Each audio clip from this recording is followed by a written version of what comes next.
much for everyone being with us. We have a really prepared, excellent program today of people who are really doing inspiring work.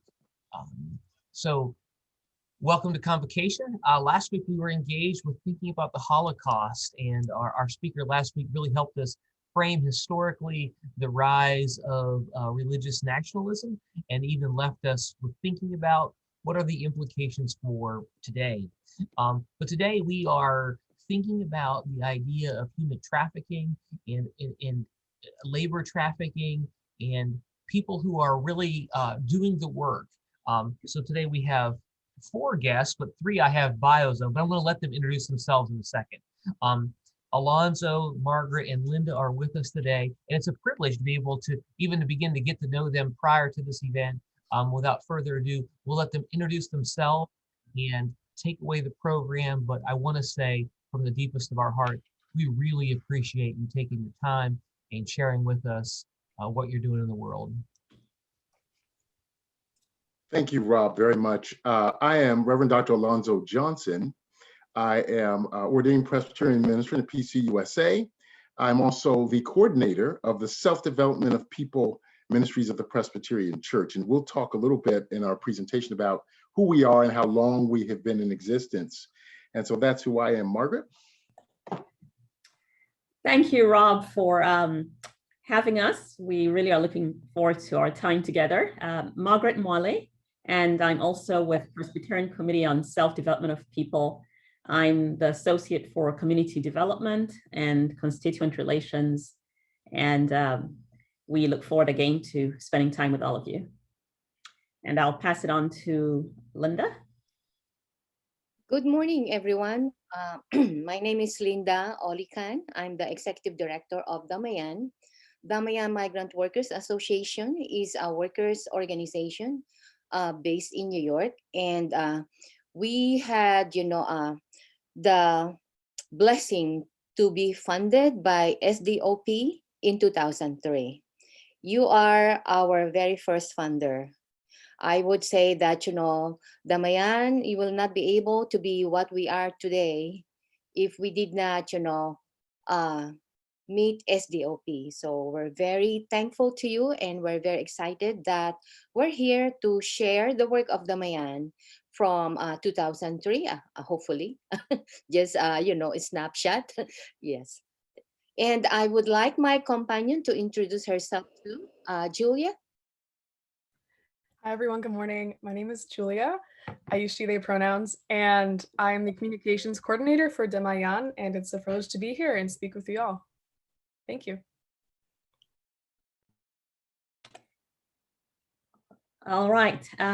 So, Rob, we have a couple of PowerPoints, and Alonzo and I would like to do ours very briefly, and then we want to listen to what Linda and Julia have to share, so that they can share the knowledge that they have about this very important issue with us.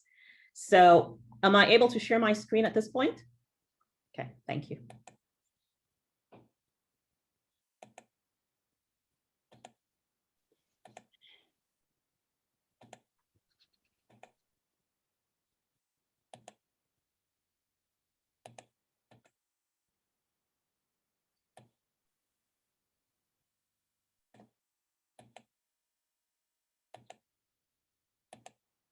All right, and Alonzo will start us off.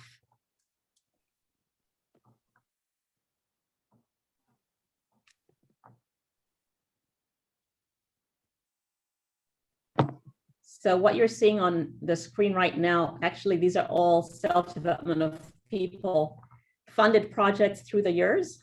But on the next slide, Alonzo, can you start us off, please? Yes, I am having some difficulty. So if I disappear, that's probably because something's going on. Something's really hinky with my internet here. I'm not quite sure what's happening, but I'm going to do the best I can, and I may take myself off video to give myself a little more power to do this presentation for you.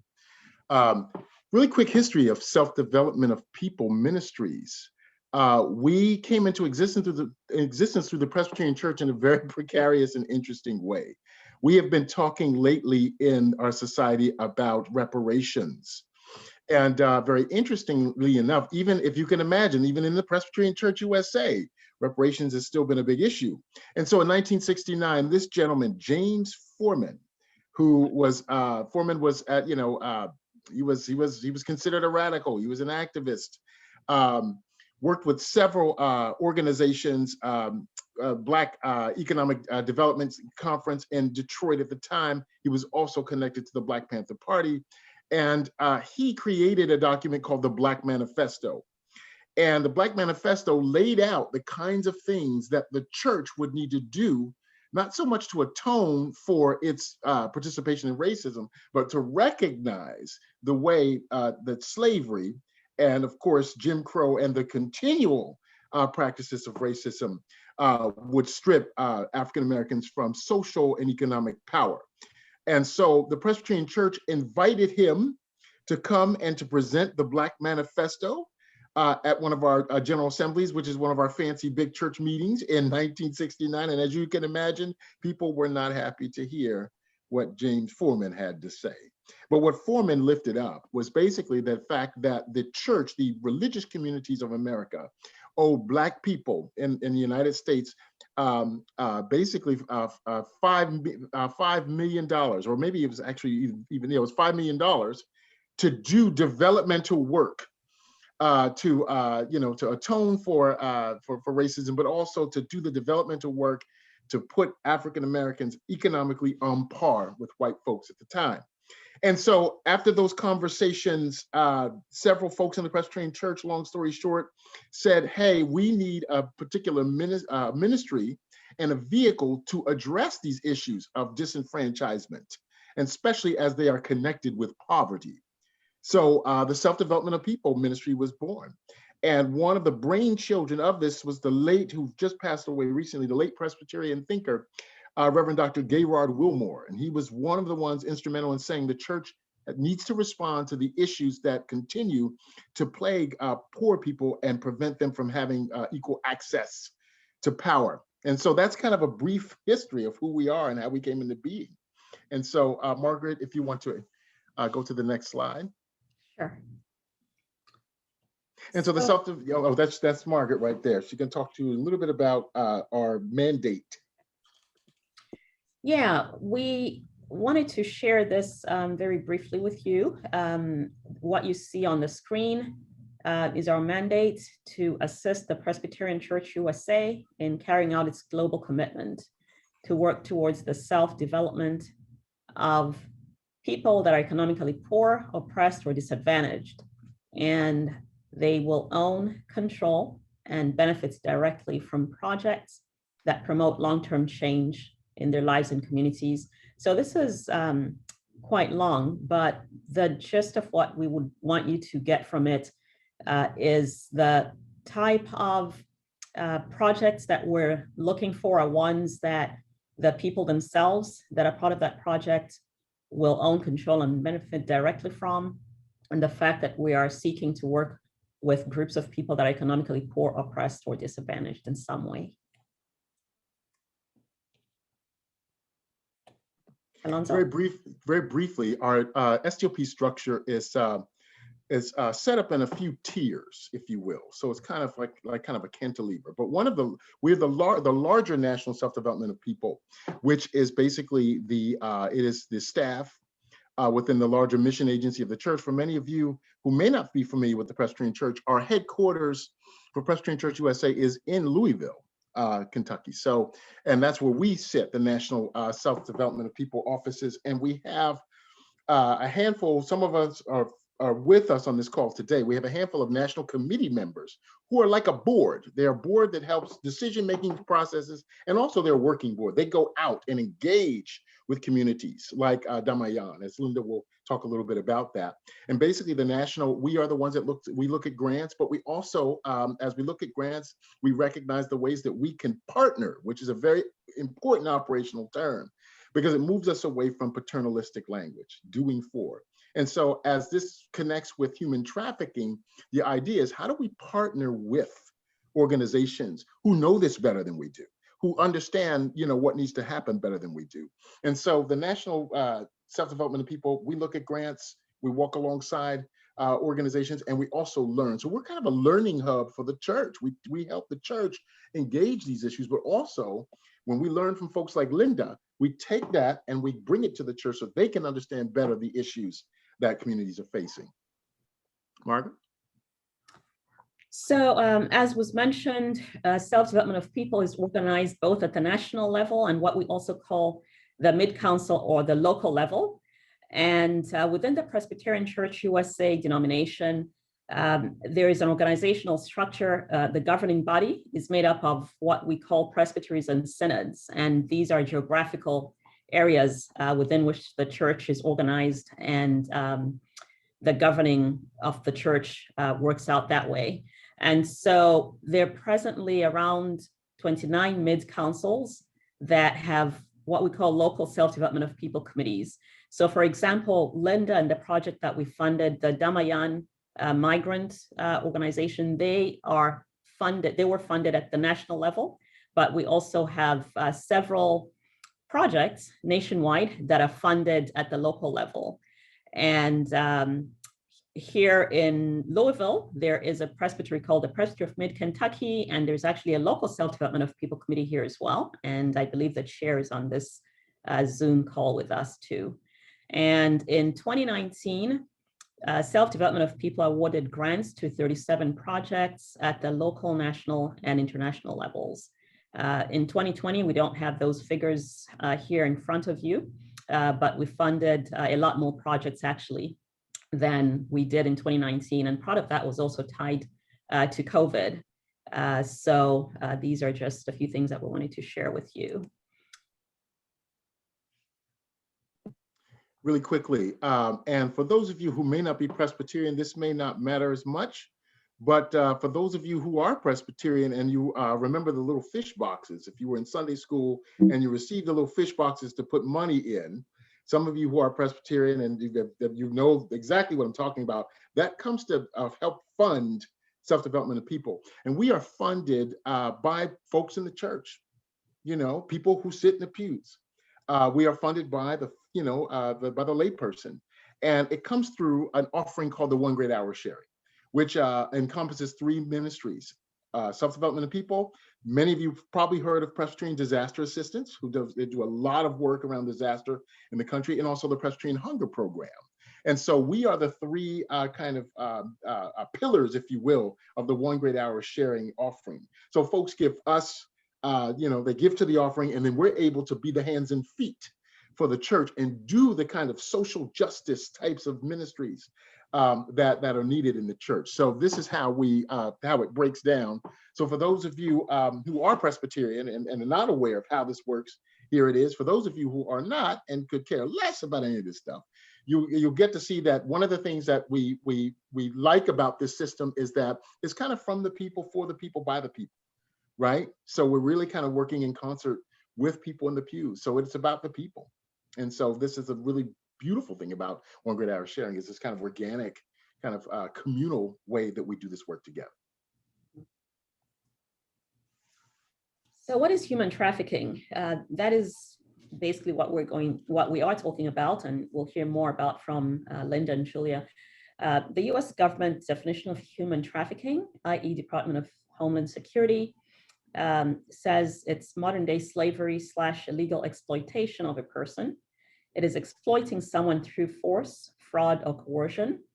It is sex trafficking, forced labor, and domestic servitude.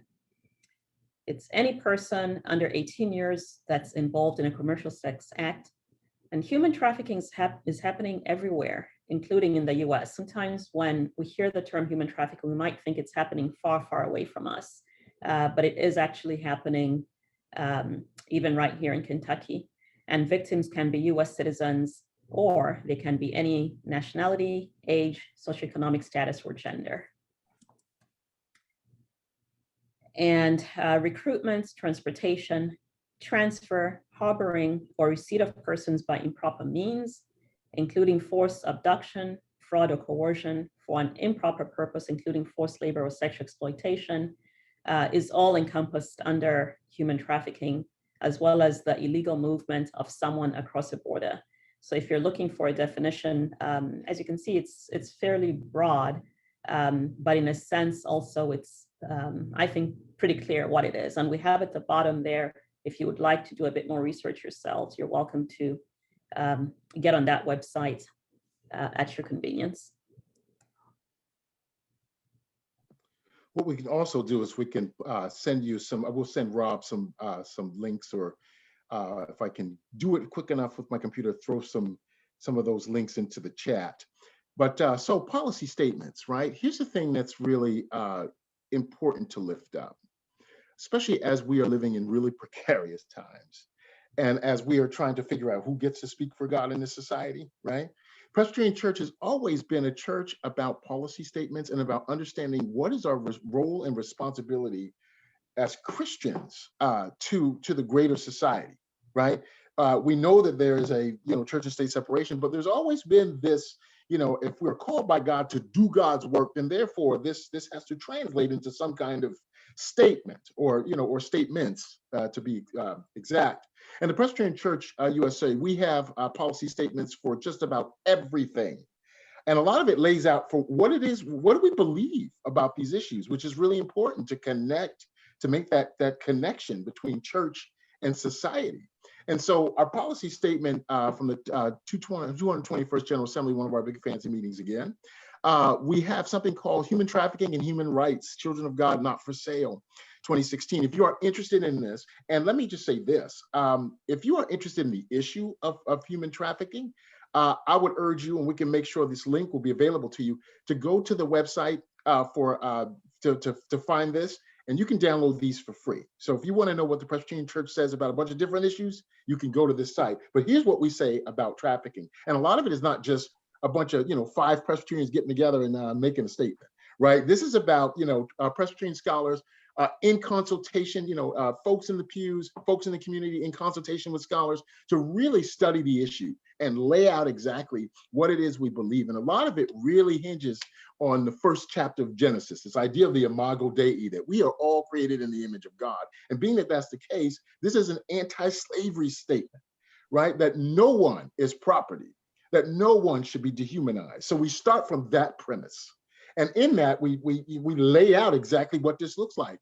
Forced labor, sex trafficking, bonded labor, debt bondage, involuntary domestic servitude, forced child labor, child soldiers, child sex trafficking, illegal adoption, and organ harvesting, underlining the conditions that affect vulnerability.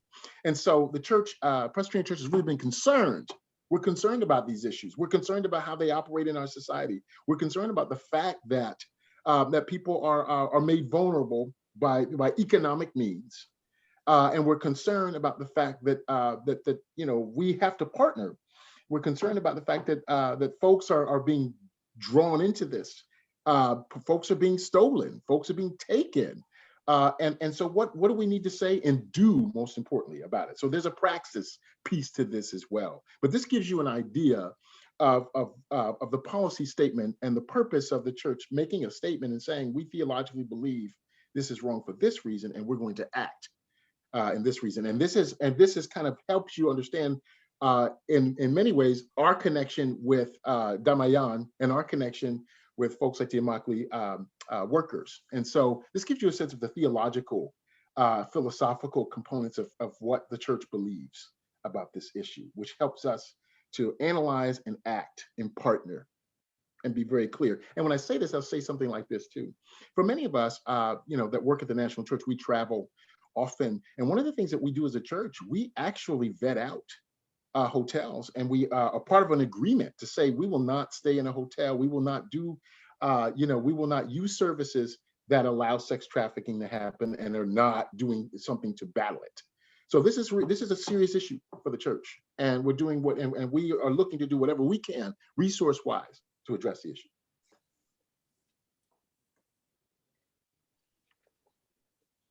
So we bring it home. Human trafficking in Kentucky.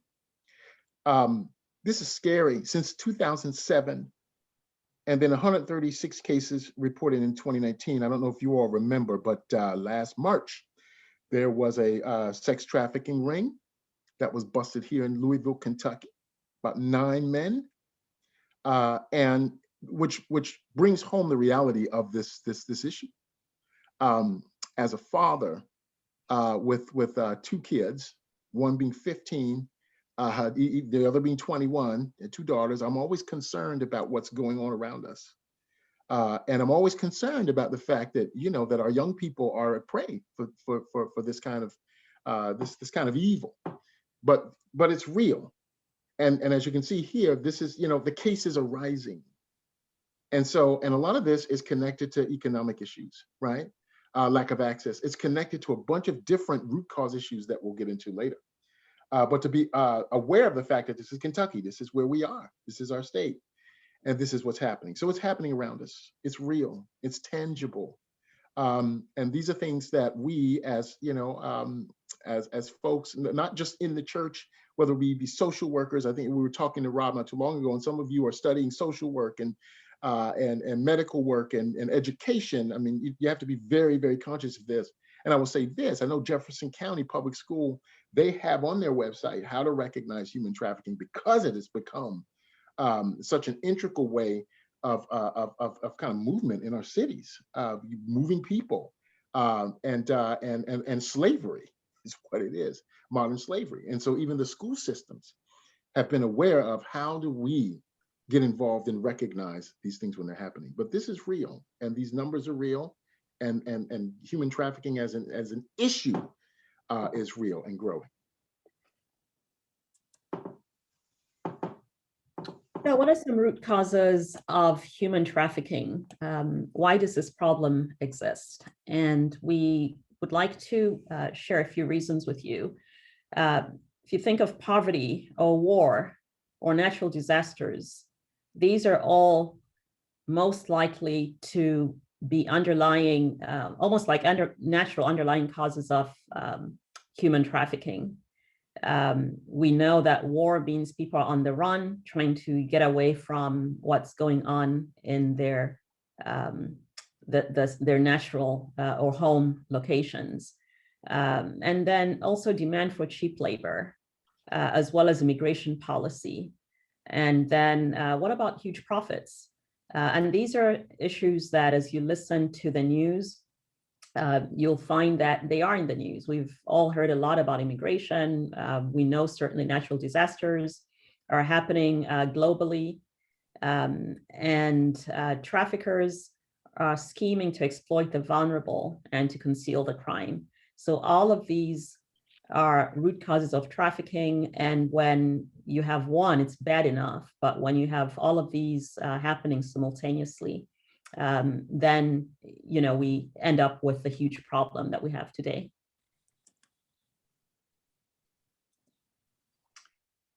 Okay, so we wanted to share with you another project in addition to Damayan. You're going to hear from Linda and Julia very soon. But Coalition of Immokalee Workers, perhaps some of you have heard of them. This is a group that Self-Development of People awarded a grant to back in 2007. In fact, we were one of their initial funders, and they are out in Florida. It's Coalition of Immokalee Workers is comprised of mostly migrants from Mexico, Guatemala, and other countries. And in 2008, a federal grand jury indicted 6 people in Immokalee for engaging in what the U.S. attorney called slavery plain and simple.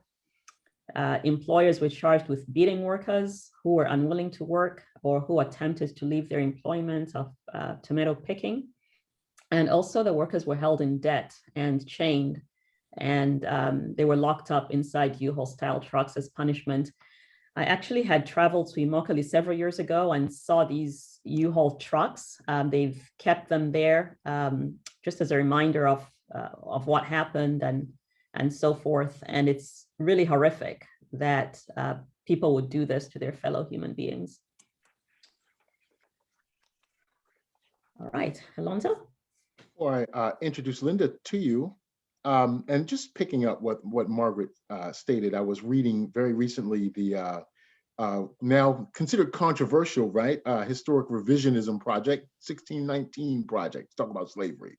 And when you look at some of the things that have happened in slavery, and some of the things that still affect us and still are operational today, you will see some of the very similar dynamics of human terror as an aspect of human control. You see the same dynamics of taking away economic opportunities. This is why, of course, STOP came into existence, the concern about racism and white supremacy holding on to these particular types of economic pieces.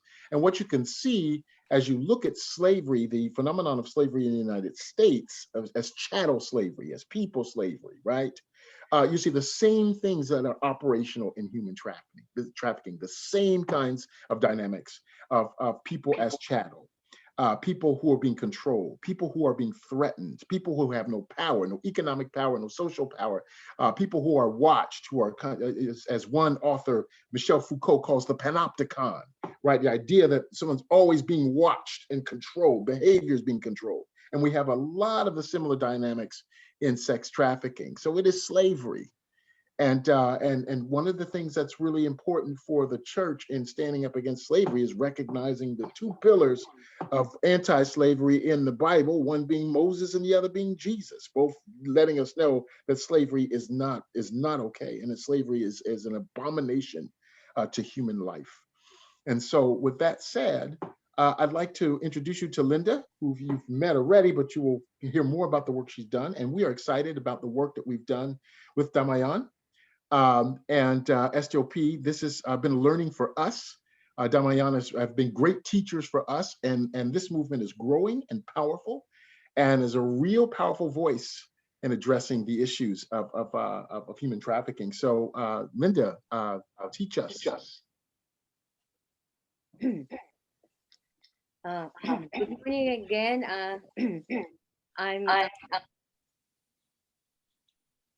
Good morning again.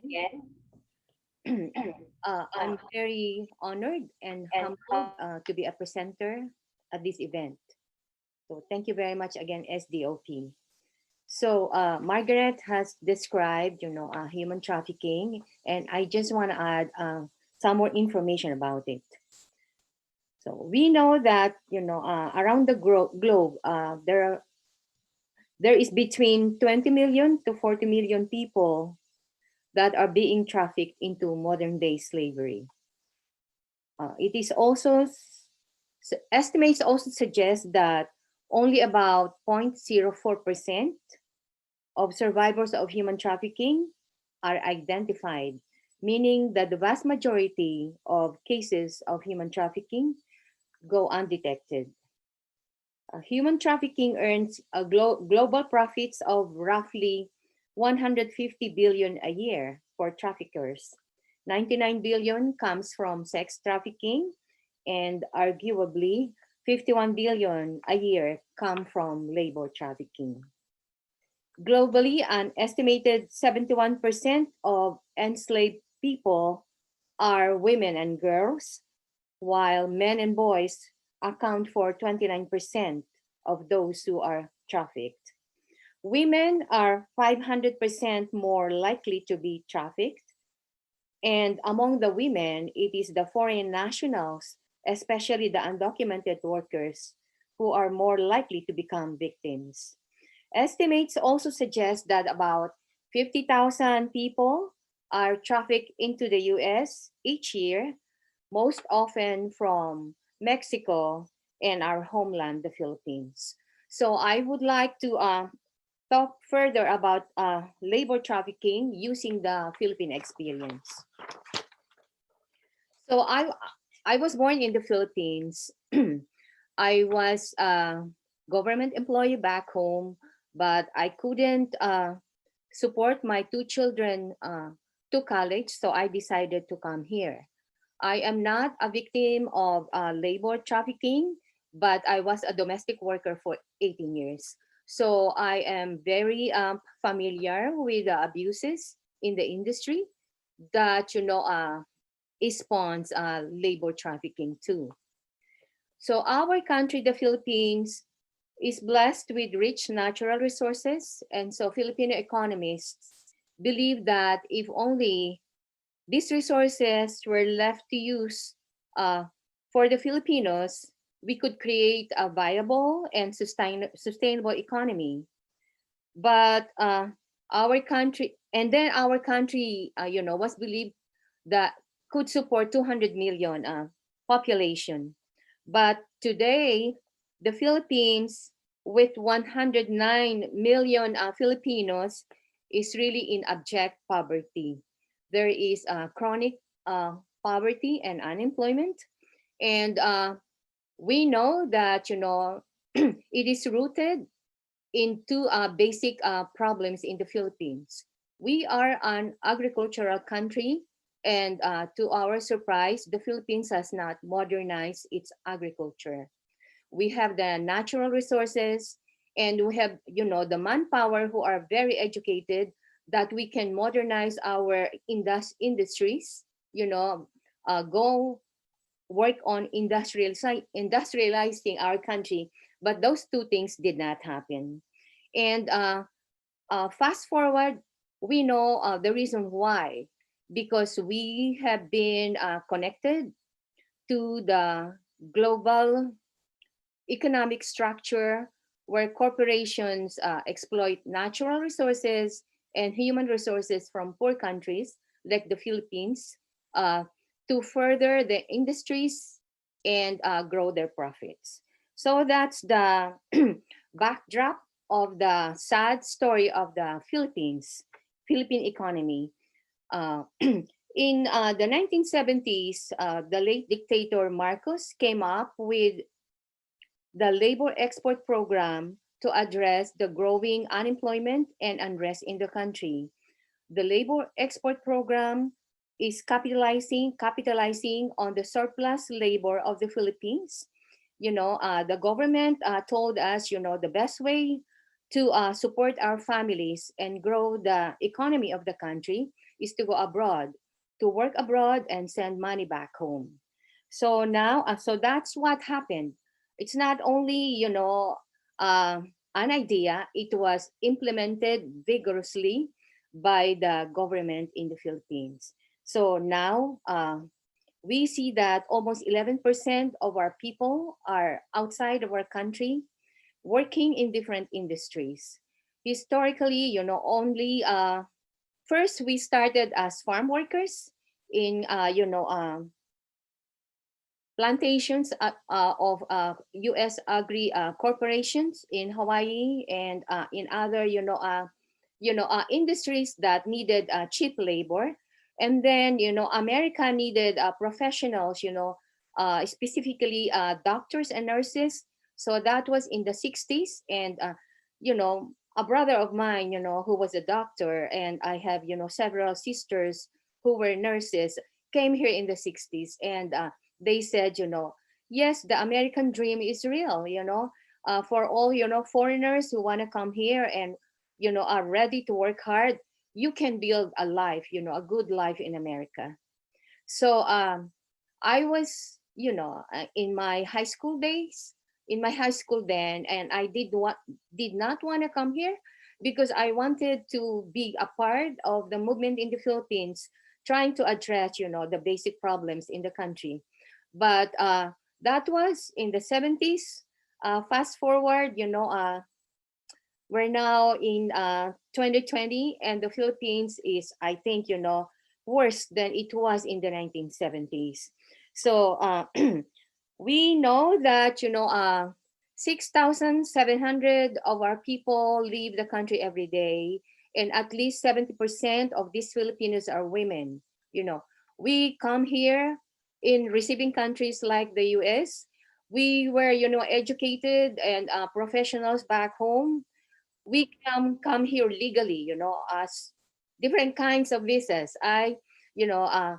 We come here as visitors, as tourists, as family members. Of some of us come here on work visas, and I'll talk about that later. But all of us wanted to come here just to work, because back home you cannot support your family. I have only 2 children. I wanted them, to go to college in good colleges so that they can be competitive in finding work back home and support themselves. But I was not able to do that as a government employee. So I became one of those who came here, right? So now 1 of every 4 Filipino families have a mother, a father, or a child, abroad to support their family back home. It is destroying the social fabric of our country. Just imagine what will happen to a family without a mother and without a father, right? So these children become, susceptible to different kinds of problems. So in 2018, there is about 2 million Filipinos in the United States, and the US is home to the largest number of Filipinos back home, abroad, I mean. Yes. And the money that we sent back home is the single largest resource of the country. In 2018, overseas Filipino workers sent $33.8 billion to the Philippines. And this is, from the World Bank. In 2019, the Filipinos abroad sent 35 billion in remittances to the Philippines. And this is a conservative estimate because the World Bank relies on official, remittance channels. It does not include, how we send back home, through friends, through family members that go back to the Philippines. So you can just imagine how, significant remittances play in the economy of the country. So, so globally, we rank 3rd in among the largest remittance receiving countries, at par with Mexico, and only next to China being number 1, and India being number 2 in the largest remittance receiving countries in the world. So what does remittances mean to overseas migrant workers, especially to those who have become undocumented? Because when you come here as a tourist, you're only given 6 months, and then you have to decide, do you want to go back home and then watch your family go down because there is no sustainable economic opportunities in the country? Or do you want to take your chances and work as an undocumented worker in the US? So majority decide to stay, right? So that's what I did, unfortunately, because there's no choice. If you want your family to survive and thrive, that's what you do. So so it is no accident. It is no accident and misfortune that Filipino migrant domestic workers is now the most labor trafficked in the US, more than any other ethnicity, according to Polaris. In many cases, we come here legally and end up, being undocumented, and many become trafficked. The most common of these trafficked Filipino workers who come here who come here on B1 tourist visas, B2 business visas, and then on A and G5 worker visas. These are the visas for diplomats and consular employees. And then some come here on F1 student visas. So there are, visas that should protect us, and we have contracts when we come here. But what happens, right?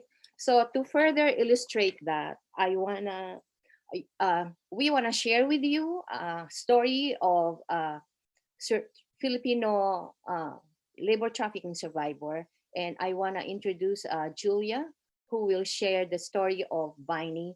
Biney is the last, survivor that received a trafficking visa last year.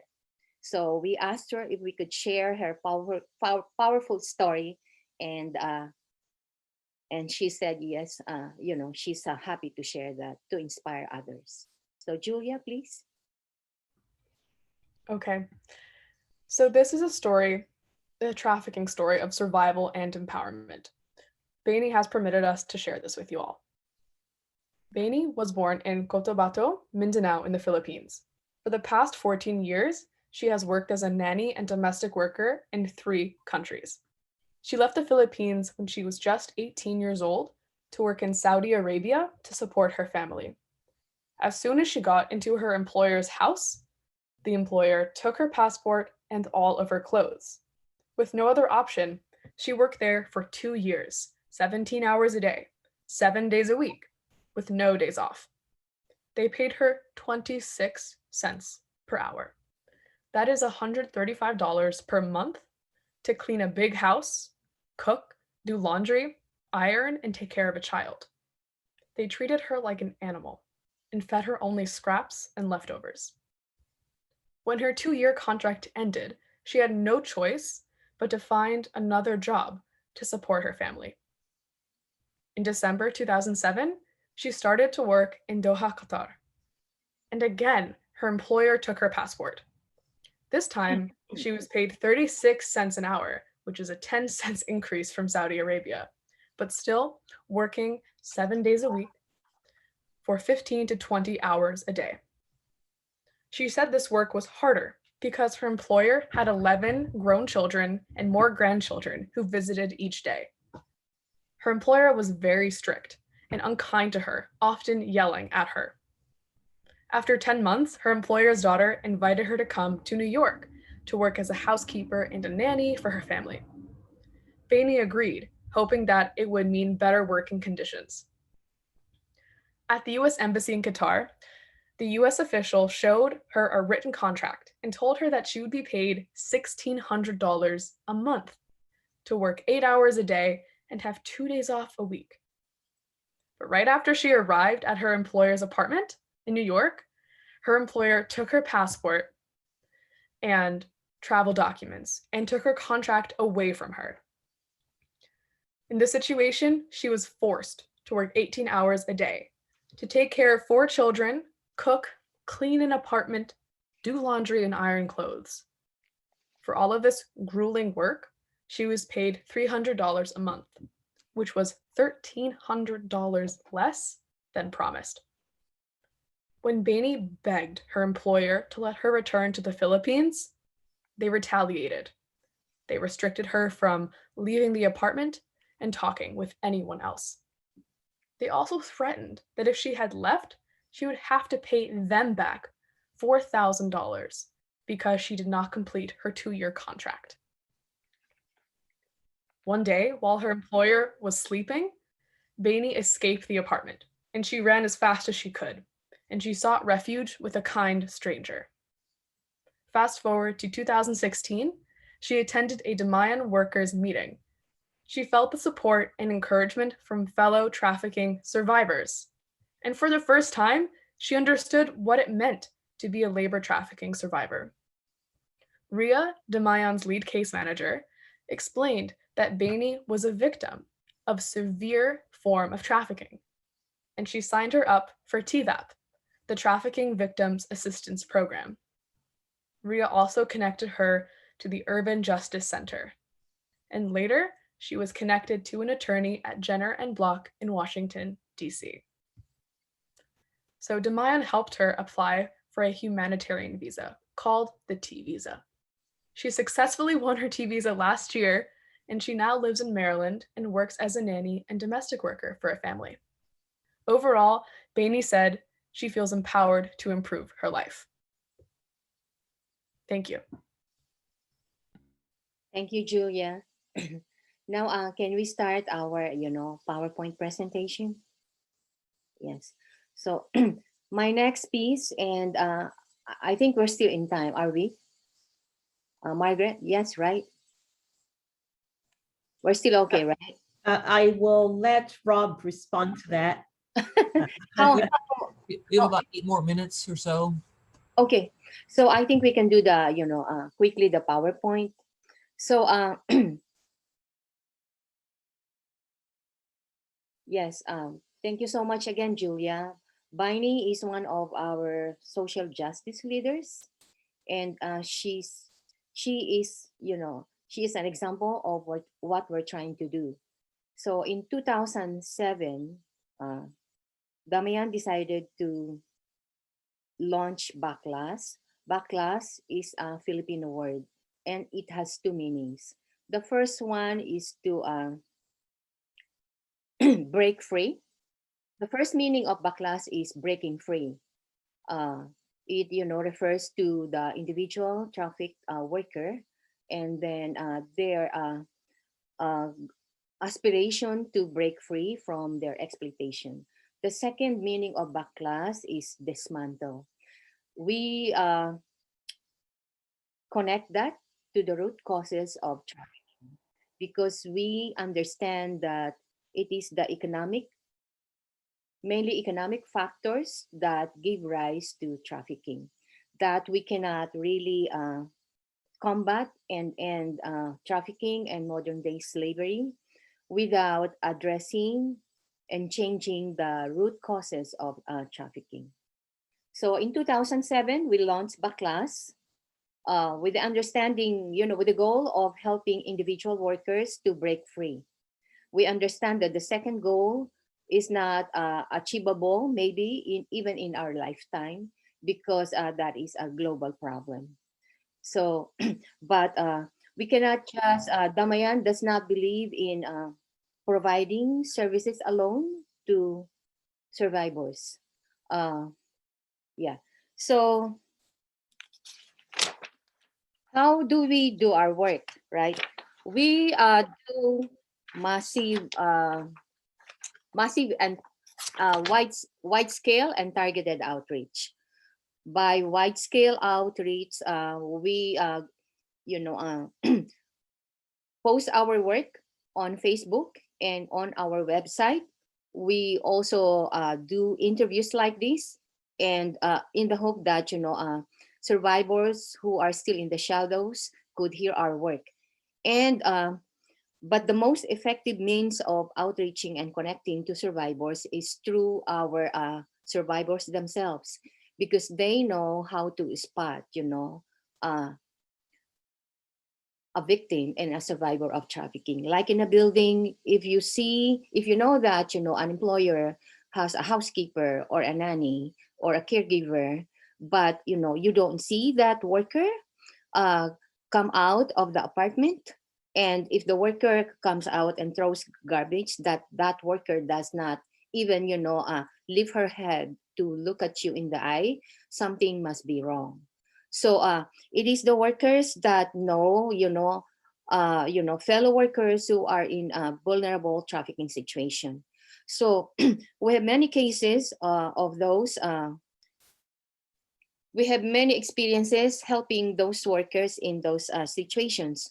Like me, we helped somebody who was trafficked, and her employer was living on First Avenue in New York City. When we rescued the worker, she didn't even know that, where she was, she was kept inside the house, and that's, very telling, sign of trafficking, control and isolation. So, so again, we do extensive outreach and targeted, connections to potential victims of trafficking. During the pandemic, we noticed that the survivors took more initiative and became more courageous in coming forward because of the severity of the problems during the pandemic. They did not, they lost their jobs. They don't, sometimes they don't have food on the table, and threatened to lose their housing. So when we were giving direct assistance, distributing care packages and financial assistance from the City of New York and from the National Domestic Workers Alliance, these survivors who were hiding, from us, and from their in the community, came forward to seek help. And then when they heard, our, survivors talk about their experience and how organization like Damayan can help them, they came forward. So to date, we have already helped. Can you please next slide, please? Yeah, Julia. Yeah, what do we do? So I wanted to share with you very quickly before we lose time what Damayan has achieved so far. The last slide, please, Julia. What do we do? Yeah, so we already helped 51 trafficking survivors get trafficking visas. So this might appear to you as a small number, but we are humbled to say that this is quite an accomplishment. That's why in 2015, Damayan received the Wellstone Award from the Trafficking Network USA, because you seldom hear survivors get trafficking visas, and you seldom hear trafficking survivors able to petition their families and reunify their families into US soil. But Damayan, through the help of survivors themselves, we were able to do that. Out of the 51 survivors, we helped 31 reunify their families. They have brought 60 children and 17 spouses into the US, and many of them now reside in Queens. They're part of our organizing work, and they help us, with what we do. So we also, when you, help survivors get humanitarian visas, you already know that, a big part of their wages have been stolen.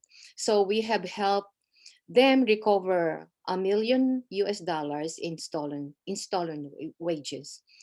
We also believe that, it is the survivors themselves who can effectively address labor trafficking and human trafficking.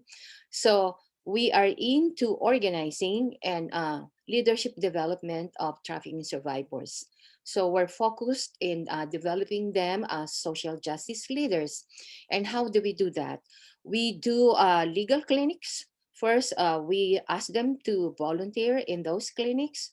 And then we do monthly workers meetings where we do education and training about, labor and workers and immigrant rights, and do a presentation on Trafficking 101. So once they learn, many of these victims embrace the cause for educating others and empowering others to break free and help their families reunify also on US soil. So another accomplishment for Damayan is the signing of an MOU with our own Philippine consulate to prevent trafficking. Also in 2018, September, we co-launched the Baklas National Campaign with our sister organization in Los Angeles,